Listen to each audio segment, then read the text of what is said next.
Hi friends, welcome back to our channel. Friends, AP డిఎస్సికి సంబంధించి latest update అయితే రావడం జరిగింది. డిఎస్సిలో మరొక ట్విస్ట్.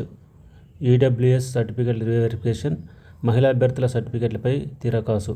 20 మందికి పెళ్ళైన తండ్రి పేరునే పత్రాలు, భర్త పేరు మీద కావాలంటూ విద్యాశాఖ ఆదేశాలంటూ ఒక ఆర్టికల్ అయితే పబ్లిష్ కావడం జరిగింది. ఇక్కడ చూడొచ్చు మీరు. డిఎస్సి నియామక ప్రక్రియలో మరో వ్యవహారం చర్చనీయాంశంగా మారింది.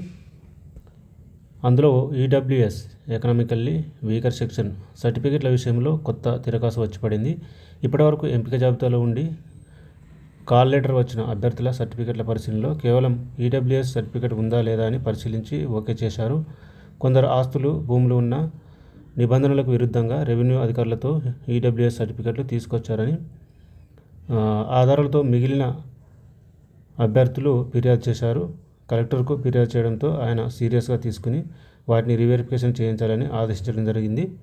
దీంతో జిల్లా విద్యాశాఖ అధికారులు 5 అభ్యర్థులకు ఈడబ్ల్యూఎస్ సర్టిఫికెట్లు జారీ చేసిన ఆయా మండల రెవెన్యూ అధికారులకు పంపి వాటిని పరిశీలించి మళ్లీ నివేదికలు ఇవ్వాలని తెలిపారు.